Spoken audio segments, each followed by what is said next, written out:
আমরা মায়ানমারের সঙ্গে ইয়াবার মূল সাপ্লায়ার হলো মায়ানমার। আমরা তাদের সর্বাত্মক যে প্রধান, মানে তাদের রাষ্ট্রের যে প্রধান, তার সঙ্গে আমি দেখা করেছি। তার কাছে আমরা রিকোয়েস্ট করেছি। এখন ওই দেশের তো বর্তমান অবস্থাটা আপনি জানেন, ওখানে যুদ্ধ চলছে, বিচ্ছিন্নতাবাদী আপনার শুধু এক আরাকান আর্মি নয়, আরও অনেক কয়েকটা গ্রুপ সেখানে যুদ্ধ করছে। কাজেই তাদের সঙ্গে এই মুহূর্তে আমাদের যোগাযোগটা তেমন নেই। আমরা আমাদের যে বিজিবি, আমাদের যে কোস্টগার্ড, তারা সার্বক্ষণিক প্রচেষ্টায় রয়েছে যারা এই সাপ্লাইগুলো বন্ধ করার জন্য। তারপরেও আপনারা দেখেন আমাদের রোহিঙ্গা যে ক্যাম্পগুলি রয়েছে, আমাদের সেই জায়গাটাতেও আমাদের নজরদারি রয়েছে।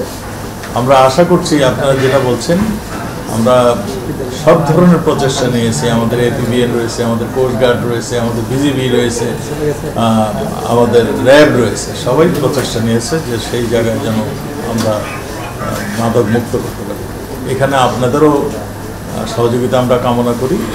আপনার রিয়েল টাইম ইনফরমেশান দিয়ে আমাদেরকে সহযোগিতা করবেন। আর বেদে বললি সাভারের কথা বললেন, এটা আমি নতুন শুনলাম, এটা আমি দেখ। আজকে দেখেন আমাদের বিচার বিভাগ সম্পূর্ণ স্বাধীন। বিচার বিভাগের থেকে যেই নির্দেশনাটা আসছিল, সেই নির্দেশনায় আমাদের ছাত্ররা তারা মনে করেছেন যে তাদের যেটা চিন্তা ভাবনা, তার থেকে তাদেরকে দূরে সরিয়ে দেওয়া হচ্ছে, সেই জন্য তারা রাস্তায় চলে আসছে। আমাদের নিরাপত্তা বাহিনী, বিশেষ করে পুলিশ, আমরা বলেছি যে আমাদের ভবিষ্যৎ প্রজন্ম এরা অত্যন্ত মেধাবী, যারা এদের ডিমান্ড যেটা আছে আমরা শুনব, কিন্তু শোনারও একটা লিমিট বোধ হয় থাকে। তারা বোধ হয় এগুলি ক্রস করে যাচ্ছে। আজকে বেশ কয়েকদিন হলো তারা কিন্তু একই কাজ করছে। ইতিমধ্যেই আপনারা দেখেছেন সুপ্রিম প্রধান বিচারপতি একটা নির্দেশনা দিয়েছেন। তিনি স্পষ্টতর বলেছেন যে নির্দেশটা হাইকোর্ট দিয়েছেন ওইটা স্থগিত। পরবর্তী যে একটা মামলা চলছে, সেই মামলাটির রায় না হওয়া পর্যন্ত এটা স্থগিত। এখন কাজেই যে হাইকোর্টে যে নির্দেশনা দিয়েছিল, এখন সেটা অচল, সেটা এখন নেই। এই ক্ষেত্রে আমার মনে হয় ছাত্রদের এগুলি বোঝা উচিত, জানা উচিত যে এই রায় যখন নেই তারা আন্দোলন করছে কেন। একটা আন্দোলন করলে তাদেরও বাবা মা বিভিন্ন কাজে, তার আত্মীয় স্বজন বিভিন্ন কাজে বিভিন্ন জায়গায় ছুটতে হয়, হাসপাতালে যেতে হয়, চাকরির জন্য বিভিন্ন জায়গায় যেতে হয়। রাস্তা যদি বাংলাদেশকে যদি বন্ধই করে দেয় তাহলে কেমনে চলবে, এটাও তাদের বোঝা উচিত।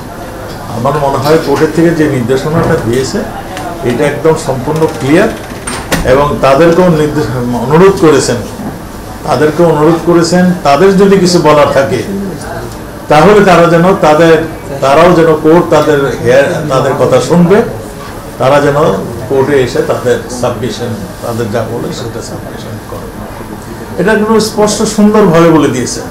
কাজে এরপরে আমার মনে হয় আর রাস্তা থেকে তাদের কষ্ট করার কোনো প্রয়োজন আমার মনে হয় নেই। তারা যেটা চেয়েছিলেন মানে সেই দিকেই যখন যাচ্ছে। আর আমি আগে বলছি যে কোর্ট কিন্তু সব ধরনেরই মানে সুযোগ তাদের জন্য রেখে দিয়েছেন, তাদের কাছ থেকে শুনতে চাচ্ছেন কোর্ট। কাজেই এখন আমার মনে হয় আর এই রাস্তায় অবস্থান করে, এত কষ্ট করে রাস্তায় অবস্থান করে কোনো প্রয়োজন আছে বলে আমার মনে হয়। আমি সেই জন্যই আপনাদের মাধ্যমে অনুরোধ করব তাদেরকে, আমাদের এই সমস্ত যারা নাকি মানে তাদের দাবির প্রশ্ন তুলছেন, এই দাবির প্রতি আমাদের সরকার সবসময়ই এগুলোকে খেয়াল রাখছেন। যেহেতু এটা কোর্টে করেছেন, কোর্টের মাধ্যমে এটা নিষ্পত্তি হবে, এটাই আমরা আশা করি। এবং সুন্দর একটা মানে আমাদের দিক নির্দেশনা আমাদের ইসে দিয়েছেন, প্রধান বিচারপতি দিয়েছেন। এরপরে আমার মনে হয় আর কিছু বলার অপেক্ষা নেই।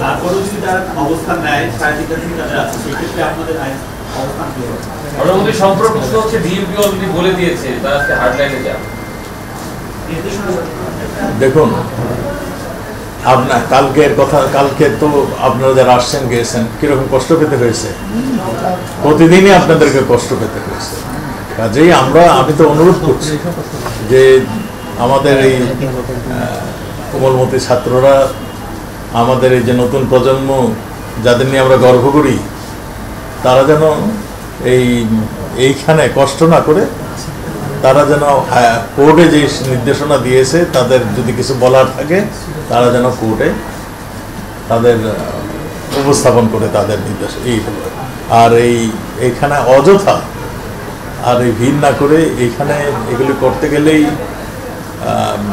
তারাও যে বসে থাকবে, তাদের লেখাপড়া ছেড়ে আর জনগণের দুর্ভোগ হবে, এইটাও যেন তাদের মাথায় থাকে।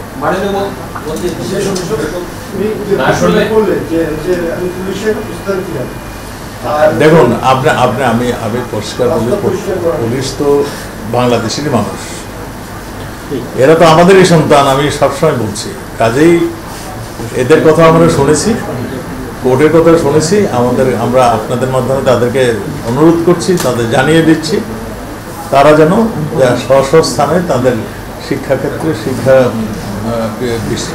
বিশ্ববিদ্যালয়ে তারা যেন ফেরত যান, তারা যেন তাদের লেখাপড়ার কাজে মনোযোগ দেয়। আর এটা তো বিসিএস ক্যাডার কিংবা যেই বলেন, এখানে তো মেধাবী ছেলেরাই চান্স পায়, আর যার নাকি মেধাবী নন তারা তো এখানে চান্স পাওয়ার কোনো যোগ্যতাই রাখেন না। কাজে এখানে মেধাবীদেরই চান্স পাবে, এটাই যেমন সত্য, তেমনই আমাদের মাননীয় প্রধানমন্ত্রী 18 সালে যেটা ডিক্লেয়ার করেছেন সেটাই তো এখন বলবৎ কোর্টে করে দিয়েছে। আর তারপরও পৃথিবীর অনেক দেশেই এই ধরনের কোটা রয়েছে। অনগ্রসর মানে সেই দেশের অনগ্রসর কোনো জায়গাকে লক্ষ্য রেখে তারা এই ধরনের কোটা সিস্টেম তৈরি করেছে। এই ধরনের হলে পানির ঘোড়া পানি তৈরি করার লোকের অভাব হয় না। এবং আমাদের কাছে যা আমরা এখনো তথ্য পাচ্ছি, যে মন্ত্রী মহোদয় একটু খোলামেলাভাবেই বলেছে, আমরা তথ্য যেগুলি পেয়েছি অনেকেই তাদেরকে ব্যবহার করার জন্য মানে এখনো কাজ শুরু করে দিয়েছে, দৌড়ঝাঁপ শুরু করে দিয়েছে। আমি মনে করি আমাদের এই ছাত্র সমাজ তাদের কুমন্ত্র তাদের কানে নিবে না। তারা যেহেতু এটা মীমাংসা হয়েছে, মীমাংসার পথে চলে গিয়েছে, তারা তাদের এই যে স্ট্রাইক সেগুলো উইথড্র করে তাদের ফিরে যাবে, এটাই আমি আশা করি। প্রথম কথা হলো তারা শিক্ষিত ছেলে, তারা মেধাবী ছেলে, তারা কেন স্টেটের এগেনস্টে যাবে, আমি সেটাই বলছি।